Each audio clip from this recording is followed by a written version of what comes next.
అమ్మా, నేను స్కూల్కి వెళ్తున్నాను. బాబూ, నీ డబ్బా తీసుకున్నావా లేదా? అవునమ్మా.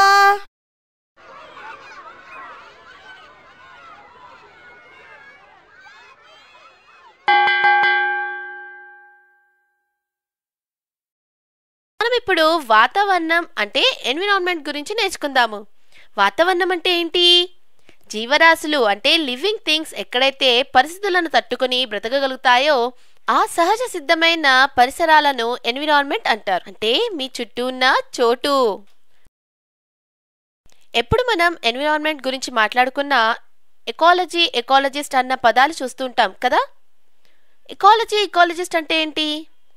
జీవులకు వాటి చుట్టూ ప్రక్కల ఉండే వాతావరణ గల సంబంధాన్ని తెలిపే సైన్స్ ఎకాలజీ. ఆ సైన్స్ గురించి చదివే వారిని ఎకాలజిస్ట్ అంటారు. ఎన్విరాన్మెంట్ని కాపాడండి, సేవ్ ది ఎన్విరాన్మెంట్, పరిసరాలను ఆకుపచ్చగా ఉంచండి అని ఎందుకు వింటుంటాము? ఎన్విరాన్మెంట్కి ఏమైంది? దానిని వేటి నుంచి కాపాడాలి?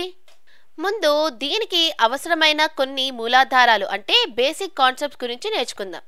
జీవరాశికి హాని కలిగించే పదార్థాలను గాలిలో కానీ, నీటిలో కానీ, నేలలో కానీ విడిచిపెట్టడాన్ని కాలుష్యం అంటే పొల్యూషన్ అంటారు. ఈ హాని కలిగించే పదార్థాలను కాలుష్య కారకాలు అంటే పొల్యూటెంట్స్ అంటారు. ఇవి నెమ్మదిగా వాతావరణాన్ని జీవించటానికి పనికిరాకుండా చేస్తాయి. కాబట్టి కాలుష్యం ఒక పెద్ద పర్యావరణ సమస్య. పిల్లలు, కాలుష్యం ముఖ్యంగా 4 రకాలు. 1 వాయు కాలుష్యం, 2 జల కాలుష్యం, 3 ధ్వని కాలుష్యం, 4 నేల కాలుష్యం. ముందుగా వాయు కాలుష్యం గురించి తెలుసుకుందాం. గాలి కలుషితం దేని వలన అవుతుంది? విద్యుత్ కేంద్రాలు, ఫ్యాక్టరీల చిమ్నాలు, పెట్రోల్, డీజిల్ లాంటి ఫ్యూయల్స్ వాడే కార్ల లాంటి వెహికల్స్ నుంచి వచ్చే పొగ గాలుల వలన గాలి కలుషితమవుతుంది. అర్థమైందా పిల్లలు?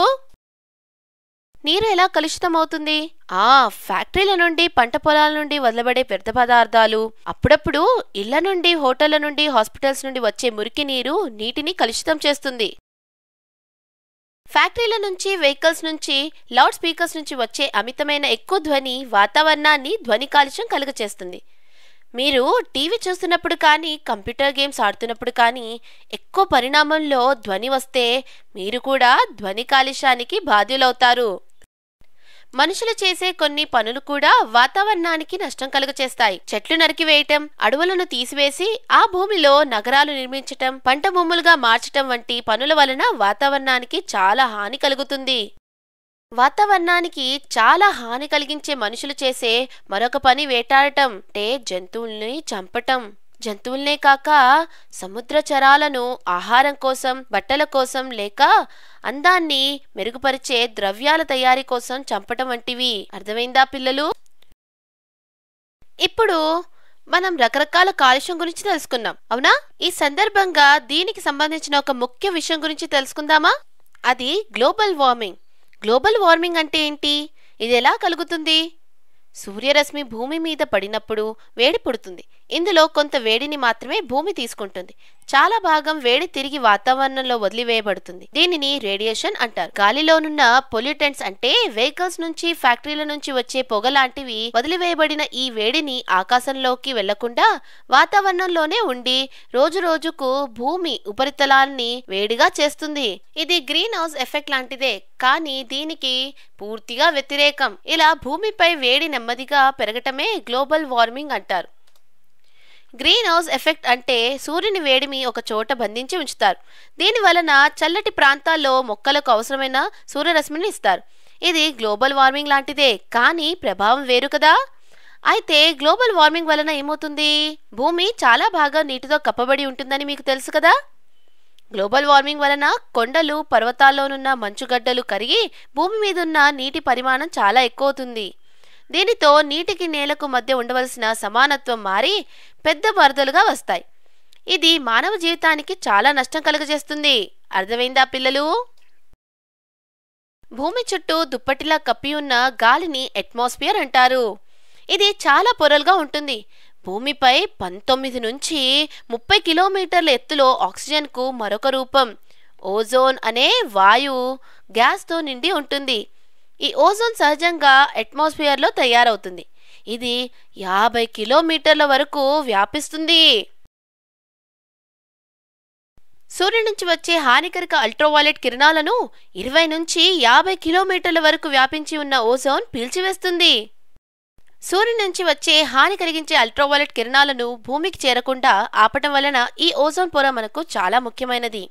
ఈ అల్ట్రావైలెట్ కిరణాలు స్కిన్ క్యాన్సర్కు కలుగజేస్తాయి.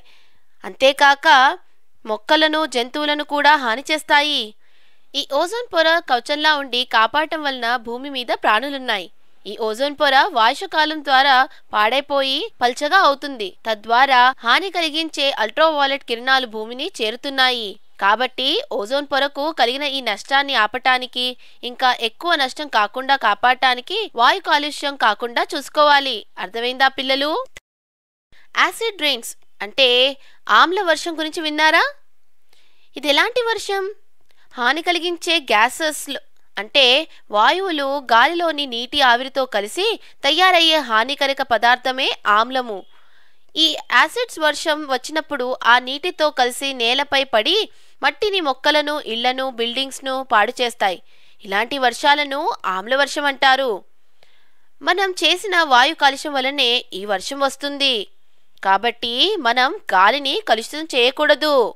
సరేనా పిల్లలు? ఈ కాలుష్యం నుంచి వచ్చే మరికొన్ని ప్రభావాలు చూద్దాం. గాలి, నీరు, నేల కలుషితమైతే మొక్కలు, పంటలు పెరుగుదలపై కూడా ఆ ప్రభావం ఉంటుంది. మొక్కలపైనే కాక మానవులపైన కూడా దీని చెడు ప్రభావం చాలా రకాలుగా ఉంటుంది. కలుషితమైన గాలి పీల్చడం వలన పిల్లలు, పెద్దలు శ్వాసకు సంబంధించిన సమస్యలకు గురవుతున్నారు.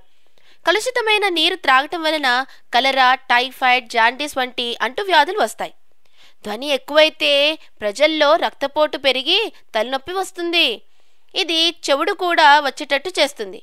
మనం ఎందుకు కాలుష్యాన్ని అదుపులో నుంచి మనల్ని మనం చుట్టూ ఉండే పరిసరాలను అంటే ఎన్విరాన్మెంట్ని కాపాడుకోవాలో మీకు బాగా తెలిసిందనుకుంటాను.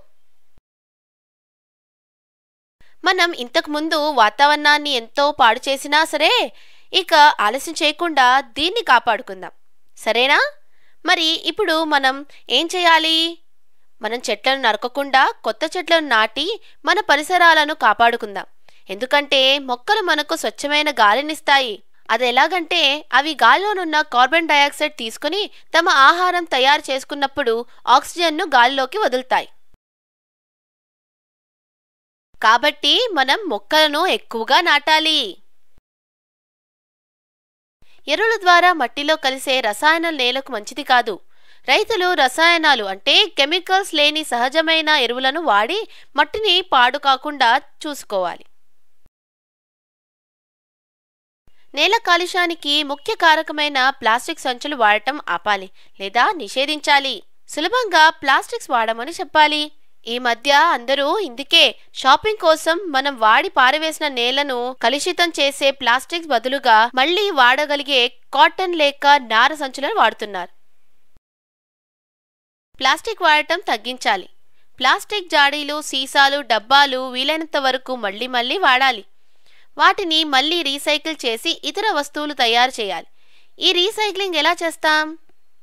వంటింట్లో వచ్చే వ్యర్థ పదార్థాలు అంటే కాగితాలు, ప్లాస్టిక్, తడివి, పొడివి అన్నిటినీ కలిపి ఒకే డస్ట్బిన్లో పారవేయకండి. ప్లాస్టిక్ వేస్ట్ని కాల్చకండి. దీనిని విడిగా ఉంచండి. తరువాత ఆ ప్లాస్టిక్ని ఫ్యాక్టరీల ద్వారా మళ్లీ కొత్త ప్లాస్టిక్ వస్తువులుగా తయారు చేస్తారు. దీనిని రీసైకిల్డ్ ప్లాస్టిక్ అంటారు.